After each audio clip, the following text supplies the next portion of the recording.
KVP news में आपका स्वागत है। प्रस्तुत है केवीपी न्यूज से आज के समाचार। प्रधानमंत्री नरेंद्र मोदी सोमनाथ गुजरात में चल रहे सोमनाथ स्वाभिमान पर्व के तहत आज शौर्य यात्रा में शामिल हुए, जहां उन्होंने डमरू की ध्वनि के बीच यात्रियों के साथ उत्साहपूर्वक कदम मिलाया। इसके बाद वे पवित्र सोमनाथ मंदिर में दर्शन पूजन करेंगे और करीब 10:15 पर मंदिर में पूजा अर्चना में भाग लेंगे। पूजा के बाद थोड़ी देर में मोदी जनसभा को भी संबोधित करेंगे, जिसमें वे मंदिर की ऐतिहासिक महत्ता और भारत की सभ्यतागत शक्ति पर अपने विचार साझा करेंगे।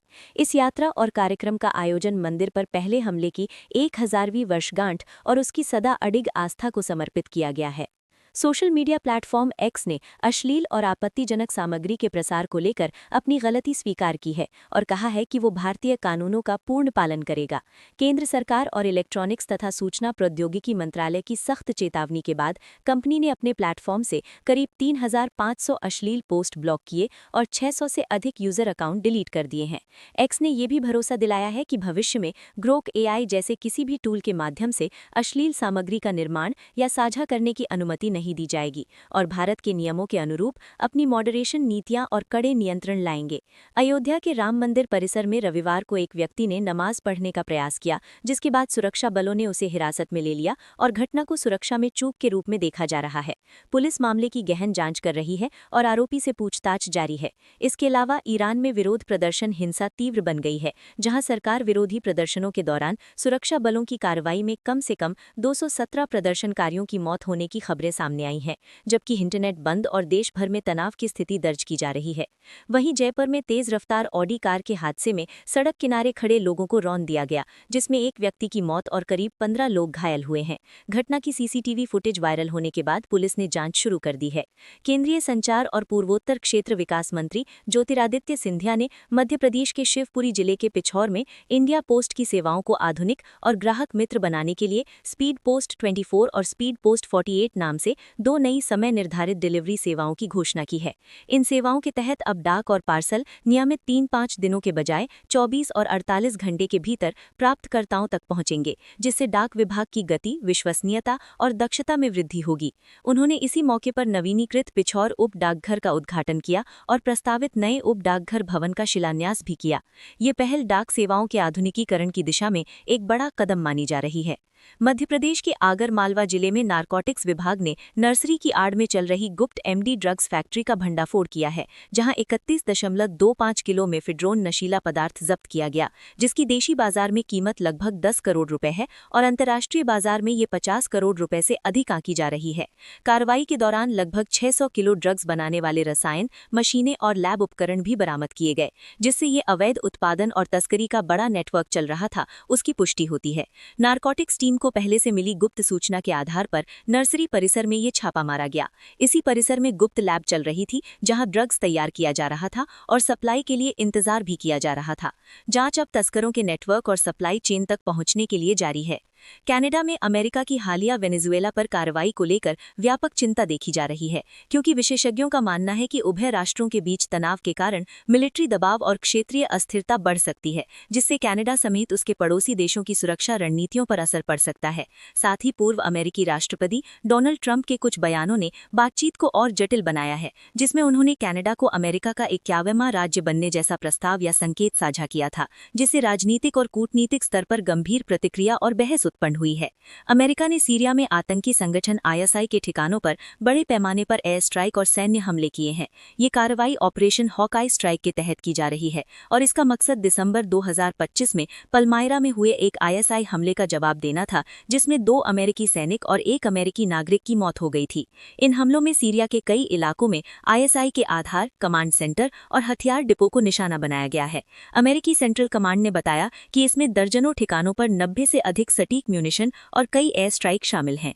प्रभास की नई फिल्म द राजा साहब की 9 जनवरी को हुई स्क्रीनिंग के दौरान उड़ीसा के एक थिएटर में उत्साह कुछ ज्यादा ही बढ़ गया, जब फैंस ने वीडियो में आरती की थाली लेकर दीवे जलाए और कन्फेटी की बरसात की। इसी दौरान कागज के टुकड़ों पर अचानक आग लग गई और थिएटर के सामने भागदौड़ का माहौल पैदा हो गया, लेकिन तुरंत मौजूद लोग और स्टाफ ने मिलकर गमछों और निकट वस्तुओं से आग को काबू में कर लिया, जिससे बड़ा हादसा टल गया। इस घटना में किसी के घायल होने या बड़ी क्षति की रिपोर्ट नहीं है और कुछ समय के लिए थोड़ी अफरा तफरी के बाद कार्यक्रम सामान्य रूप से जारी रहा।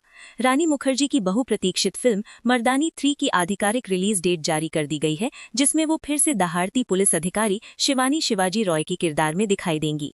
यशराज फिल्म्स ने फिल्म का दमदार पोस्टर भी साझा किया है और घोषणा की है कि ये 30 जनवरी 2026 को सिनेमाघरों में रिलीज होगी, जो पहले की तय तारीख 27 फरवरी से पहले की है। फिल्म की कहानी में शिवानी फिर से समय के खिलाफ एक चुनौतीपूर्ण मिशन पर निकलती दिखेंगी, जिसमें वो कई लापता लड़कियों को बचाने की कोशिश करती हैं और तभी से इसके सोशल मीडिया पर फैंस में जोश का माहौल है। भारत राज्य बिहार लोक सेवा आयोग ने स्टेनोग्राफर के 15 पदों पर नई भर्ती नोटिफिकेशन जारी की है। इस भर्ती के लिए 12वीं पास उम्मीदवार आवेदन कर सकते हैं और आवेदन प्रक्रिया 12 जनवरी 2026 से 2 फरवरी 2026 तक जारी है।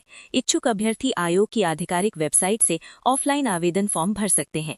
इसके अलावा इंडियन नेवी ने short service commission SSC officer पदों के लिए 260 रिक्तियों पर भर्ती नोटिफिकेशन जारी कर दिया है, जिसमें विभिन्न क्षेत्रों जैसे general service, GSX, pilot, air operations officer, engineering, logistics आदि पद शामिल हैं। इस भर्ती के लिए ऑनलाइन आवेदन 24 जनवरी 2026 से शुरू होकर 24 फरवरी 2026 तक किया जा सकता है। भारत और न्यूजीलैंड के बीच 2026 क्रिकेट सीजन का पहला वनडे आज 11 जनवरी वडोदरा में खेला जा रहा है, जो भारतीय टीम के लिए साल की पहली बड़ी 50 ओवर मुकाबला चुनौती है।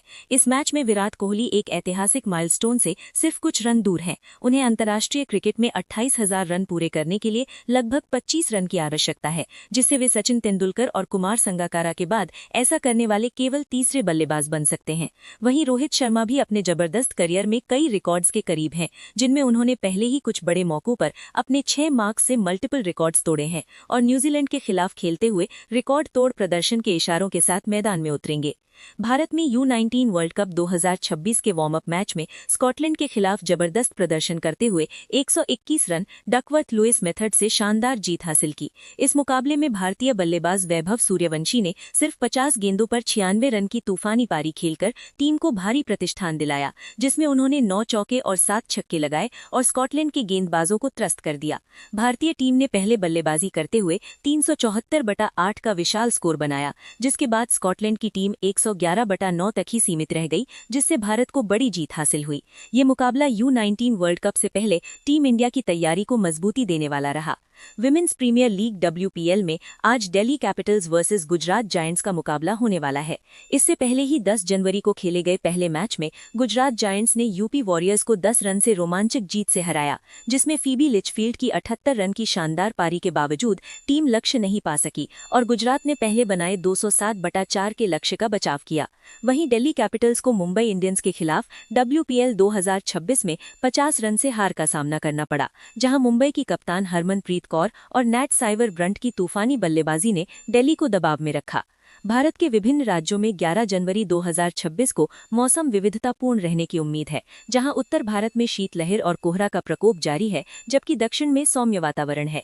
उत्तर प्रदेश, दिल्ली, हरियाणा, पंजाब, राजस्थान, उत्तराखंड, हिमाचल प्रदेश और जम्मू कश्मीर में घना कोहरा, बादल छाए रहने और न्यूनतम तापमान 1 से 15 डिग्री सेल्सियस तथा अधिकतम 11 से 28 डिग्री के आसपास रहेगा, जबकि लद्दाख में -15 से -9 डिग्री की ठंड पड़ रही है।